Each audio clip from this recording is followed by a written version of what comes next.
Mary Magdalene is the Bible's key witness to one of the most important events in history, the resurrection of Jesus.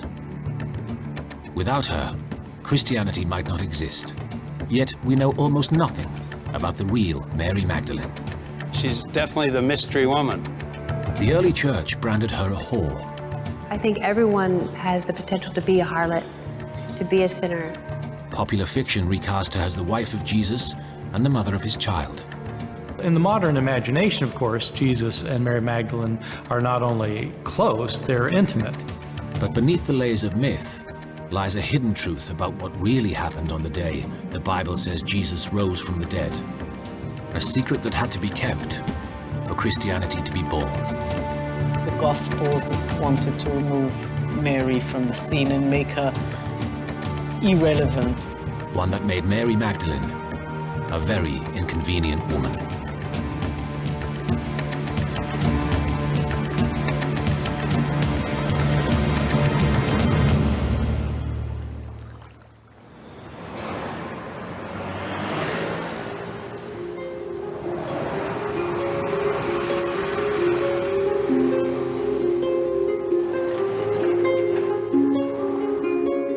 "2,000 years after her death, Mary Magdalene's name is everywhere.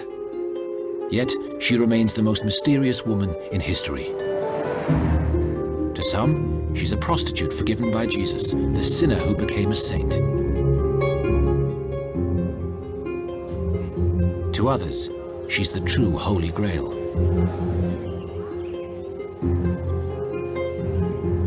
In the Bible's New Testament, she plays a starring role in the foundation of Christianity, but its Gospels give very little details about her, saying only that she came from Galilee, supported Jesus, and was once possessed by demons.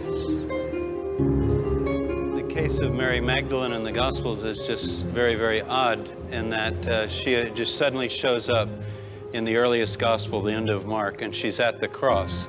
And all we're told is she's with this group of women who came from Galilee.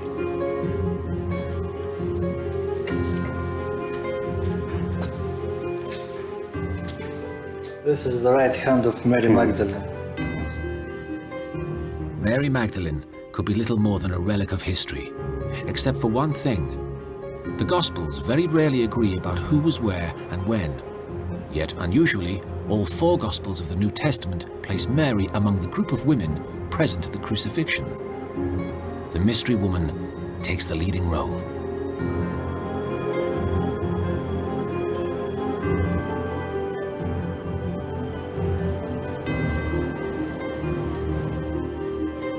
The most significant moment would be when she's with Christ on the cross. The other apostles left and fled because they were afraid, but she stood by Christ. With the male disciples in hiding, only Jesus' female followers witness his execution. Mentioned first among them is Mary Magdalene.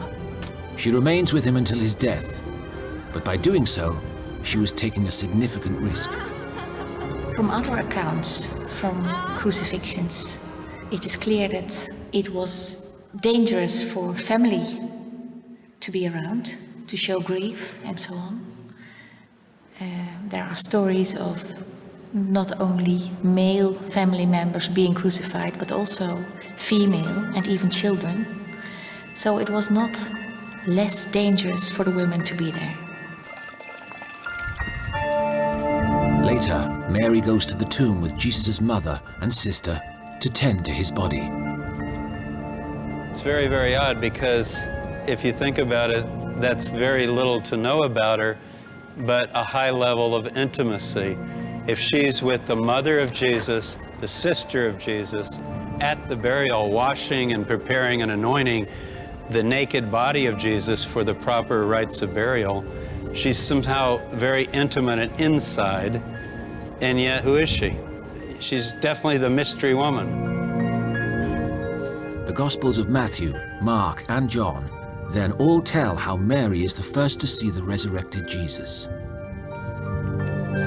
This next picture depicts her seeing the resurrected Christ. This is the actual picture of when she doesn't really realize it's him. She thinks he's the gardener. And then all of a sudden he says, Mary. And she understands that's him, the teacher, her beloved.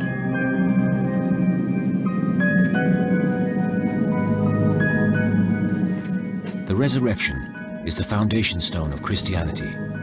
The idea transformed the Jesus movement from a minor Jewish sect into a whole new faith. According to the New Testament, Mary Magdalene is the messenger who delivers news of the resurrection to the hiding male disciples. She is the apostle to the apostles. But then, her job done, she disappears from the Bible.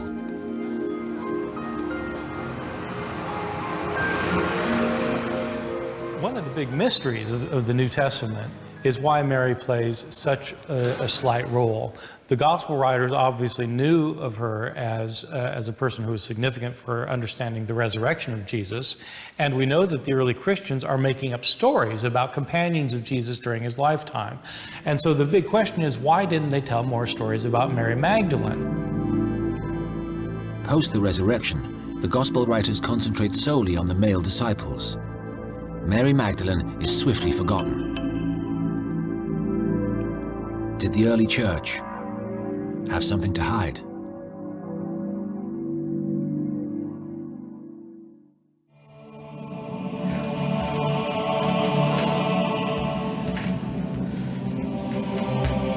In the Gospels of the New Testament, Mary Magdalene is the key witness to the resurrection. Her vision of a risen Jesus inspires the male disciples to claim that their leader has returned from the dead. The Jesus movement breaks away from Judaism, and Christianity is born. Yet, amazingly, 500 years later, instead of celebrating Mary Magdalene as a founder of their faith, the Christian church branded her a whore, an image that stood the test of time. We have here an unashamedly eroticized image of Mary Magdalene. She's here depicted in all her fleshly glory, and notice particularly the way that her arm is used to obscure her face. The entire emphasis here is on her corporeality. Her long hair flows like a river over the stone that she leans against, but there in no way is it being used to hide her nakedness. In the 6th century, Pope Gregory the Great decreed that the New Testament stories of 3 separate women in fact referred to just one individual, Mary Magdalene. One of these women, described in the Bible only as an unnamed sinner, had sought Jesus' forgiveness by washing his feet with her tears and drying them with her hair. In 1st century Judea, only a prostitute would perform such a shocking act of intimacy in public. For the next 1400 years, the unnamed sinner and Mary Magdalene were as one. Mary Magdalene became viewed in Orthodox circles as a lapsed prostitute. So in some respects she became a role model, but certainly not for what she had wanted to become. She became a role model for Christianity who was willing to forgive sinners and sins, and particularly women, lapsed women. But Pope Gregory's portrait of Mary Magdalene was a work of pure imagination. Nowhere in the New Testament is she ever referred to either as a prostitute or a sinner. I don't believe she was the harlot, but let's just pretend she was. I think everyone has the potential to be a harlot, to be a sinner. We all are. I mean, at every moment we do things that aren't exactly right. We make bad judgments. We're human. Even pretending or assuming she was the harlot would even make her greater. So for me, it wouldn't be a deterrent. It would be actually more of a way to, appreciate her more. The image of the repentant Mary Magdalene was so popular that it lasted 14 centuries. Only in 1969 did the Catholic Church finally declare that she was not the unknown sinner and prostitute. But what had motivated Pope Gregory to apparently deliberately smear the reputation of Mary Magdalene? Was there perhaps something to hide? There's no indication in the Bible that Mary Magdalene is the nameless sinner. But at the time of Gregory, he wanted to have inspiring figures for the people in a pastoral way. Pope Gregory's motive may have been to create a role model for sinners, but he also effectively ended any debate about who Mary Magdalene was or what her role in the Jesus movement had really been. He was able to construct this new image for her simply because so little was known about her. At a time when neither men nor women had surnames and were usually distinguished from each other by association with other family members, the very name Magdalene was mysterious. Most women are usually associated with men in their names. And I thought, well, perhaps, wasn't she married? Was she a widow? But I think you must simply conclude that in the movement in which these Gospels arose, she had no male family who was also known in the movement. The others are named Mary of James, for instance. Well, James was known in the movement. Mary of James. Perhaps you could say that there were no male people who were associated with them. It's also not Mary of Jesus. The word Magdalene is not a first name, and unusually doesn't associate Mary with a relative. It gives no information about her status as a wife, mother, or daughter. So where does the title come from? On the shores of the Sea of Galilee lie the remains of a first-century town, an important fishing community known as Magdala. Magdala was famous for its fish. Its name means fish tower, or the Greek name means salted fishville. Salting the fish, after salting it, it would keep, so you could export it to the entire Mediterranean world. In the first century, fish were an essential part of the diet, and Magdala was a major producer, famous throughout the region. Its name would be instantly recognizable. Could Mary Magdalene mean Mary of Magdala? I'd say Mary Magdalene is a proper title for a woman who comes from the city of Magdala. And because Mary was such a popular name at the time, we would want to sort of identify her and distinguish her from the other Marys. Her place of origin would be a good way of doing that. Once she leaves it and she joins a certain group, she is the Mary from Magdala in this group. It seems likely that Mary Magdalene came from the Galilean town of Magdala. Archaeological excavations there are still at an early stage. But further along the coast at Bethsaida, the biblical home of disciples Peter, Andrew, and Philip, archaeologist Rami Arav has spent 20 years excavating a similar Galilean fishing community. He believes it offers clues to Mary Magdalene's early life. What we encounter in the dig is a community of people who lived here in very humble, simple buildings. Their homes were not sophisticated. Their homes were almost fairly similar to each other. There is no mosaic floors, no marble on the walls, nothing of this kind. I would expect Magdala to be not much better than what we see here in Bethsaida. Mary's childhood in Magdala would have been overshadowed by the might of Rome. Galilee was a hotbed of political activity, some of it violent, and the Romans had crushed frequent revolts in and around Magdala. Reminders of Roman oppression were very close to home. Some 40 years or so before Mary's birth, a large number of Galilean rebels and their families were caught hiding in the caves of Mount Arbel above Magdala. Herod the Great, appointed King of the Jews by the Romans, was determined to get rid of them. The Jewish historian Josephus recorded what happened next. Herod at first doesn't know how to deal with the situation. They seem so well defended inside those caves, and how do you get to them? Finally, he resorted to a trick, Josephus tells us, fraught with the utmost danger. He lowers the best of his soldiers in cradles from the top downward, and they attack the families from these cradles. Josephus tells the story of one family, a father and mother with 7 sons, and the father refused to surrender. Instead, this old man, Josephus tells us, takes each of his sons one by one, drags him out of the cave, and throws him down into the abyss. After the 7 sons finally throwing down his wife as well, and then he leaps to his own death. Mary would have heard these stories from her grandparents and from her parents, and every time she looked at these caves, she would have remembered this one example of the many examples of Roman oppression in the Galilee.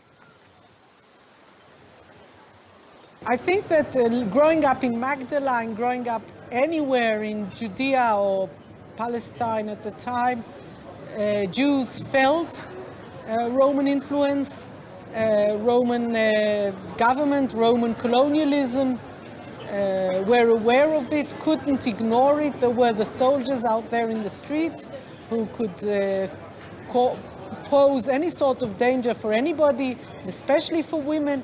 I'm sure Mary Magdalene was well aware of it. I have no doubt that she was not very sympathetic to it.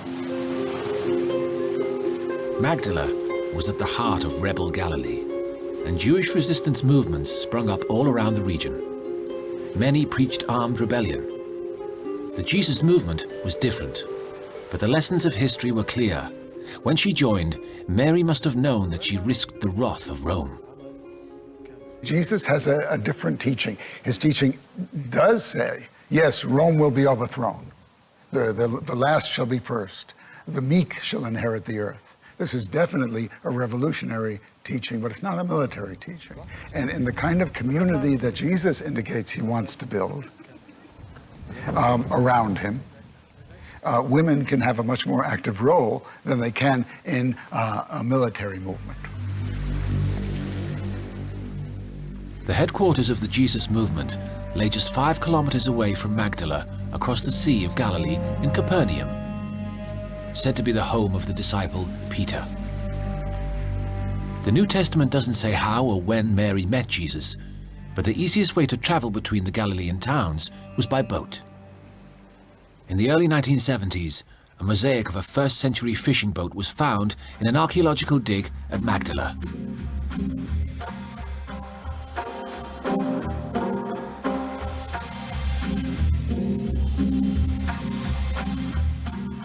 Remarkably, in 1986, the shrinking waters of the lake revealed the remains of just such a vessel preserved in the mud. The oldest freshwater boat ever found. The boat is dated 1st century, so it's more than 2,000 years old. And I think the boat was used for transportation and fishing. You could use a boat much easier than walk around the lake, especially 2,000 years ago, because now you see roads. There are good roads, but in those days the roads were not very good. And it's a very, very rocky area. So boats are the easiest way to go from place to place.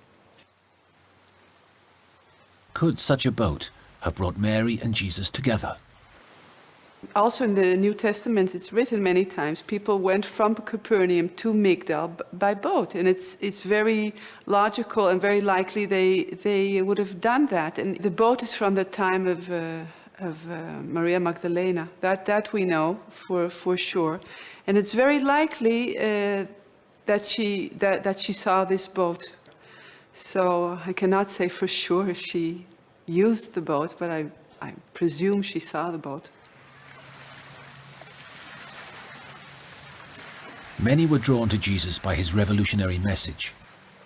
The New Testament's only clue as to why Jesus and Mary came together is in the Gospel of Luke, which states that Mary Magdalene was a woman from whom 7 demons were cast out.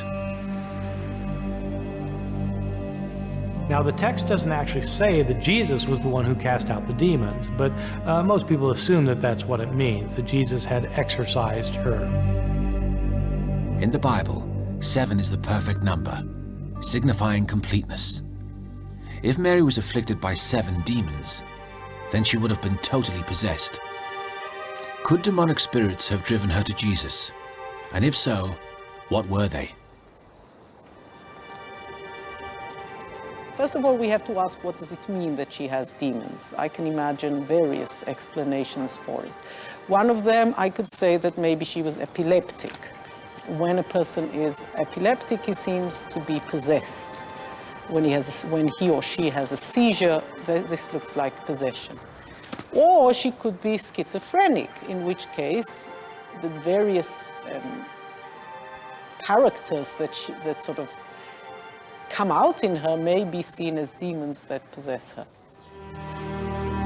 Yet strangely, only the Gospel of Luke alleges Mary Magdalene was afflicted by demons. The accusation appears nowhere else in the Bible, and many scholars ask whether Luke deliberately fabricated the story to undermine Mary's later role in the Jesus movement. It's very odd that he does not tell a story about this. It could have been a beautiful story. Some woman being liberated from 7 demons. Luke has several stories about people being freed from demons. So you really don't know what Luke means by it. I don't think we know that Mary was possessed. I think that making her possessed is a way for the person who's writing the gospel, for the apostle, to somehow signal to us that there is something not quite right with this woman. And so, of course, whatever she does and whatever she says, we take it with some sort of reservation, which is derived from the fact that she is actually, sort of sick. The Gospel of Luke seems to have made a deliberate attempt to cast doubt on Mary's reliability. But in Luke and in the Gospel of Mark, there are 2 more important clues. Mary is mentioned first among a group of women from Galilee who offer financial support to Jesus. Now that's an interesting clue, because her name seems to say she's from Magdala, up in the Galilee, the city, and does she have some money? She's alone, she doesn't seem to be married, but does she have some funds? Is she a sort of backer of the Jesus movement? According to Jewish law, women do not inherit. They are maintained by their fathers and then by their husbands. And so, in fact, you could say, how could a woman have money at all? But in reality, we have evidence for all kinds of stories where men go to great lengths to provide property for their daughters or wives where the law would not have expected them to do so. Any wealth Mary had was almost certainly held in the form of property. But could that generate enough money to finance Jesus and his followers? How wealthy you have to be in order to support one person who has very humble needs. He was not, after all, a prince. It was not a very big deal to support somebody like him. Not only may Mary Magdalene have helped finance the Jesus movement, but she also seems to have taken a leading role among the women from Galilee. She's not just any woman, she's a woman that has the means to support him, follows him down to Galilee, but somehow puts herself right at the head in terms of that group. Did Mary Magdalene play a prominent part in the Jesus movement? Jesus was set on a collision course with Rome and the Jewish state. Being close to him was tantamount to an act of revolution. Once she joined him, there was no going back.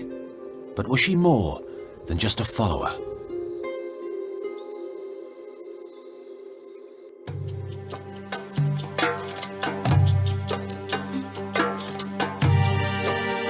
For nearly 2,000 years, all that was known about Mary Magdalene was contained in a few lines of text in the Gospels of the New Testament. But then, in 1945, a remarkable find near the town of Nag Hammadi in Egypt changed everything. A group of local farmers were digging for fertilizer when they uncovered an ancient sealed jar. Inside, they found 12 leather-bound books. Among the texts were Gospels, credited to some of the disciples, but left out of the New Testament. Only recently translated, they have revolutionized scholars' understanding of early Christianity. I was very intrigued when I got to know these writings that portray Mary Magdalene in the Nag Hammadi find, because she is portrayed as a disciple. She's called a disciple with other women, and she is portrayed as asking questions of Jesus, and he is answering her, and then she is reacting again. So it is very, you get a new image of Mary Magdalene. The lost Gospels gave Mary a far more prominent role than she plays in the New Testament. And one of the texts, the Gospel of Philip, offered what appeared to be a shocking revelation about the relationship between Jesus and Mary. The Gospel of Philip is one of these books from the ancient world which over time was eroded away, and there are holes in the manuscript, gaps where there used to be words that have now disappeared, and that happens to affect this particular passage. Let me read the passage to you as we actually have it in the Gospel of Philip. What it says is this: "And the companion of the," then there's a gap in the manuscript, "Mary Magdalene," gap in the manuscript, "her," more than, gap, "the disciples," gap, "kiss her," gap, "on her," gap. By examining how the writer of the Gospel of Philip used language elsewhere in the text, scholars have been able to make a reasonable guess at what the missing words may be. In some translations, they say, well, at least Jesus kissed Mary Magdalene on the mouth and very often. You can make a lot of beautiful erotic conclusions about that. But I think, first of all, you must admit that the space where mouth is filled in is a loose space. There are no letters. So you could fill in every word that fits. Feet, has someone proposed, cheek, whatever. If Jesus did kiss Mary upon the mouth, or even elsewhere on her body, as the Gospel of Philip alleges, then could that imply a sexual relationship between the two? Could Mary and Jesus even have been married? Some people say, well, but the fact that he's kissing her, doesn't that show that they have an intimate relationship? And one would think that unless one read the rest of the Gospel of Philip, because as it turns out, kissing is referred to elsewhere in the Gospel of Philip. And the way it's referred to elsewhere is in relationship to the Christian ritual that happened during Christian worship services in the early church, where Christians would welcome one another with a kiss. And the Gospel of Philip asks, why is it that you welcome one another with a kiss? The reason is because by kissing, you're showing that revelation has been given. God gives his revelation by delivering his word. Words are delivered by the mouth. And so Christians kiss one another to show that they're giving revelation to one another. All the disciples kissed each other to share the grace. So I don't think you should make something erotic out of it. It would be our interpretation. In recent years, novels and movies have gone much further and imagined at the time of the crucifixion, Mary was pregnant with Jesus' child. It's widely thought today among people who have paid attention to the popular press and to novels like The Da Vinci Code that Jesus and Mary Magdalene had an intimate relationship. From a historical point of view, speaking simply as a historian, this kind of claim looks to be completely bogus.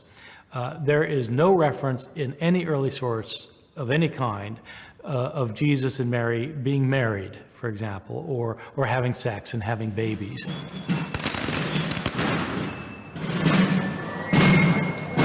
In the novel The Da Vinci Code, Mary Magdalene and her daughter flee to Provence in France after the crucifixion. It's a story built upon an ancient Provençal tradition, but one that has nothing to do with Mary bearing the child of Jesus.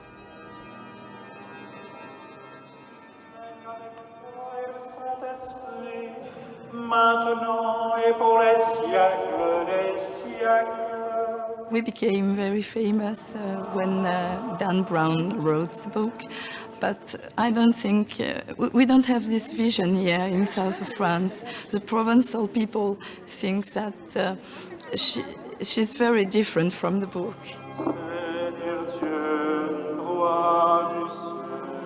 Could the Provençal tradition provide a clue to Mary's true role in the Jesus movement? Each year, the supposed skull of Mary Magdalene, covered by a golden mask, is paraded through the streets of the small French town Saint-Maximin-la-Sainte-Baume. The tradition goes back to 1279, when the Count of Provence claimed to have discovered Mary Magdalene's remains beneath the town's small church. With the blessing of the Pope, he built a huge basilica on the site of her tomb.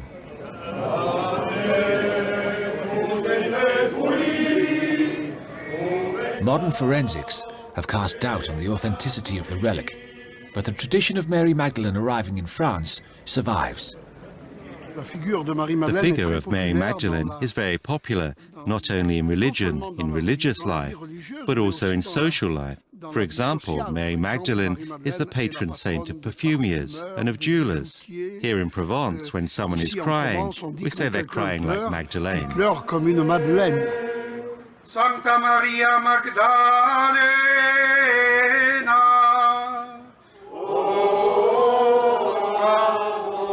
According to this story, Mary Magdalene and other refugees from the Holy Land were cast adrift on a rudderless boat and swept ashore on the coast of Provence. Tradition holds that she began converting the local people to Christianity before eventually retiring to a cave in the local mountains.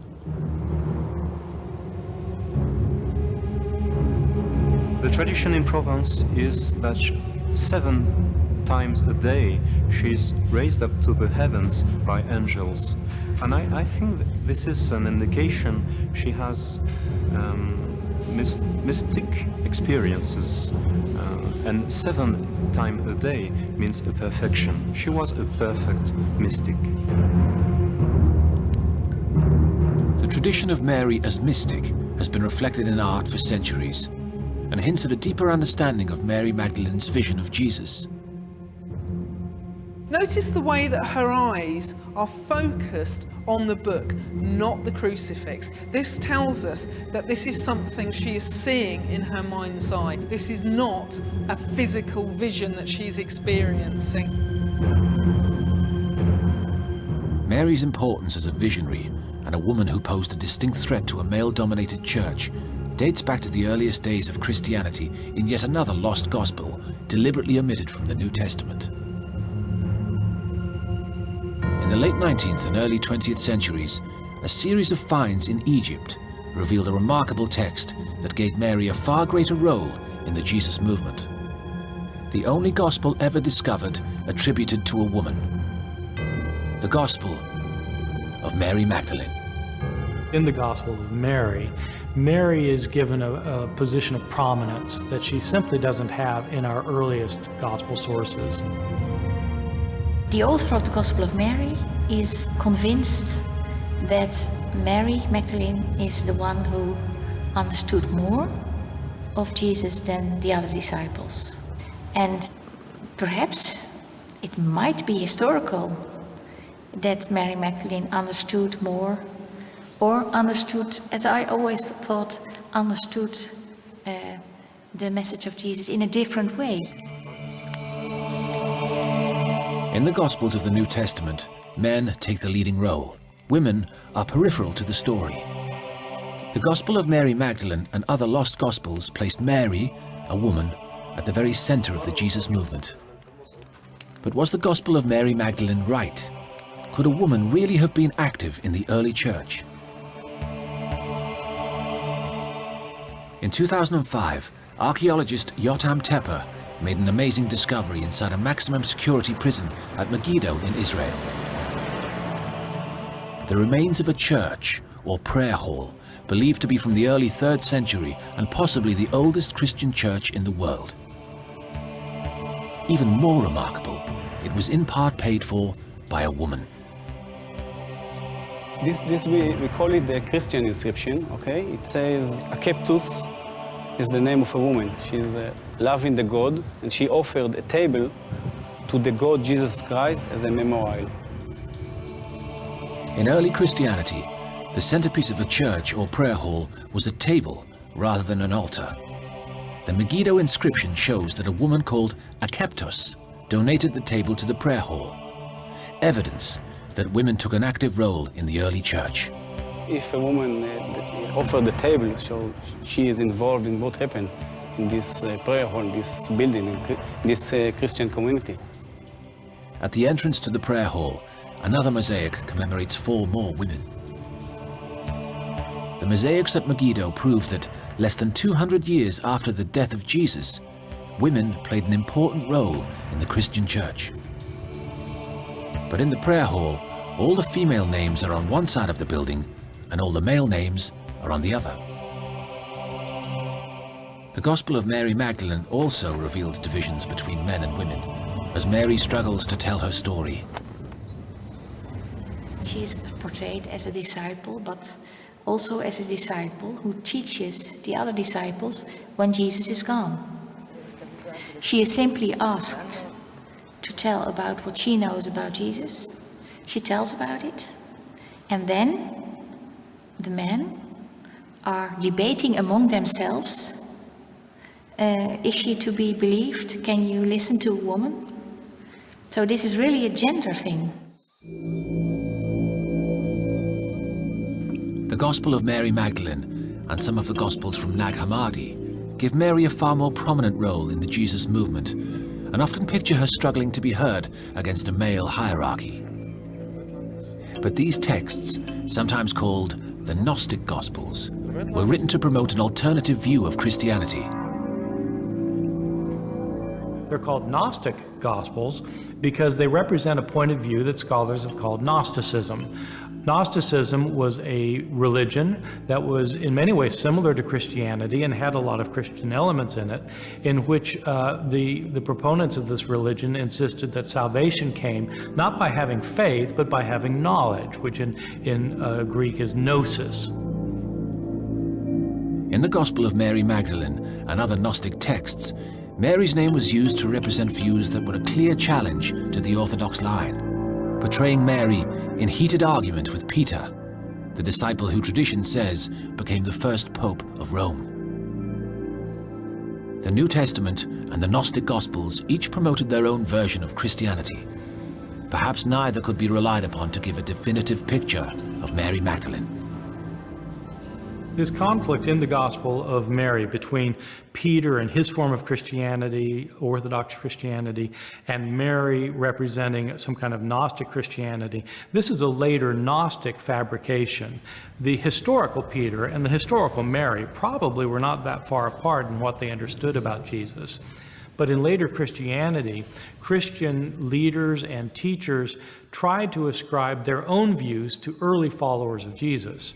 And so Orthodox Christians claimed that their views came from Peter, and some Gnostic Christians claimed that their views came from Mary. In the first 300 years or so after Jesus' death, there were more than 80 different texts in existence that spoke about his life and teaching. By the 4th century, the Church had settled on a list of 27 approved texts, including the Gospels of Matthew, Mark, Luke, and John, which would be admitted into the New Testament. All others, including the Gospel of Mary Magdalene, which did not fit the doctrine of the Orthodox Church, were deemed heretical and never to be read or copied again.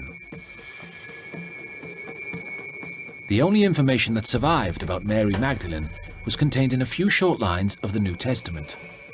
Over the centuries, she would be reinvented time and time again. But one question remained unanswered. What had the key witness to the resurrection really seen outside the empty tomb?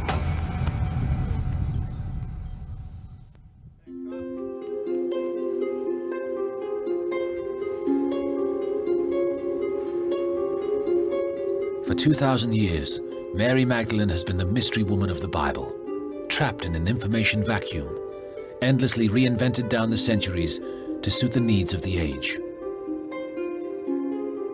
But her real importance revolves around what happened during those few brief moments 20 centuries ago. Because what she saw that morning was the basis for the formation of Christianity. Did she experience a vision or witness a full bodily resurrection? What did Mary see? I think that at the least one can claim that Mary had some kind of vision after Jesus' death. There's nothing at all implausible about that. People see the dead all the time. The elderly man sees his wife in his bedroom a month after she's died. It's extremely well documented, and my hunch is that Mary Magdalene had a vision of Jesus after he died. That she interpreted this apparently as a vision that he'd come back to life, but it may simply have been a post-mortem experience of somebody who previously died. Since the earliest days, many questioned the story being told by members of the Jesus movement. In the 2nd century, there is this person, this philosopher Celsus. He looks at the resurrection story and makes fun of it, so to speak. And then he says, well, why should you believe a hysterical woman? Of course, if it was only a hysterical woman who saw the resurrection, it's not a very believable story. And so if you get more reliable male members of the movement having witnessed something similar, then you can really start taking it seriously. And that could also be a reason why the Gospels and later sources also wanted to remove Mary from the scene and make her irrelevant. Mary Magdalene appeared to have experienced some form of vision of Jesus, but the fact that she was a woman was hugely inconvenient for the Jesus movement. A single woman's testimony was never going to be enough to convince a skeptical population that Jesus had bodily risen from the dead. So did the male disciples distort Mary's story to further their cause? I don't think personally that what happened was that someone like Mary said, I saw Jesus, and the disciples were calculating and thinking, oh, well, then we can use this and we can start a religion on this basis. I don't think it started like that.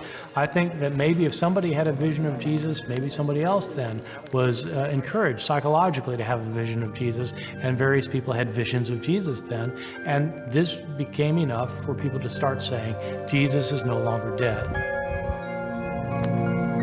But visions alone would not have been enough to convince doubters that an actual bodily resurrection had taken place. To do that, his corpse would have to be missing. What was needed was an empty tomb. We don't know how Jesus was buried. In the accounts of the New Testament, he's buried by Joseph of Arimathea in his private tomb. More commonly, Romans allowed a person who was crucified simply to rot on the cross, and then tossed his remains in a common burial ground. And so my hunch is that Christianity began with these visions, and that only later was there a tradition that developed that he was put in a tomb and the tomb was empty. With the myth of the empty tomb and plenty of male sightings in place, the story of a risen Jesus was now far more believable. Mary Magdalene's role in the resurrection could now be safely downplayed. She may have had the first vision, but what was important now was the testimony of the male disciples. What if she was the first witness? What if it all came from her? That could be coming through the oral tradition. So you can't write her out, but you can contextualize her with all the other appearances, and then, you know, yeah, she was there first, but then he really appeared to the men and got the business done. The Gospels of the New Testament were written 30 to 70 years after Jesus' death. By then, oral traditions about Mary Magdalene as first witness may have been too well embedded to dismiss completely. But the Gospel writers had no need to say any more about her. The early church could even afford to cast doubt upon her character. But if the story of the empty tomb really was a later invention, then the case for the resurrection and the very foundation of the Christian faith rests on just one person's vision, Mary Magdalene's. I tend to think that Mary Magdalene is the real founder of Christianity. And Christianity is the movement that believes that Jesus died on the cross for our sins, was buried, and resurrected on the third day. And of course, Jesus couldn't have come up with this idea because he was already dead. Somebody else came up with it. And it seems to me that all the evidence points to Mary Magdalene as being the founder of this idea. If Christianity is the belief in Jesus' death and resurrection, and she's the first to say that he got raised from the dead, one can plausibly argue that, in fact, Mary Magdalene started Christianity if she was the first. And so her importance historically is enormous, even if that's the only thing that she was known for. I always wanted to find a diary of Mary Magdalene, but there is none. And, well, when you ask why is there so little known about her, what she was before she met Jesus, what became of her after his death and resurrection. Mary Magdalene's importance to Christianity may not be as a leader of the movement or as Jesus' intimate companion. She may simply have been the faithful follower in the right place at the right time.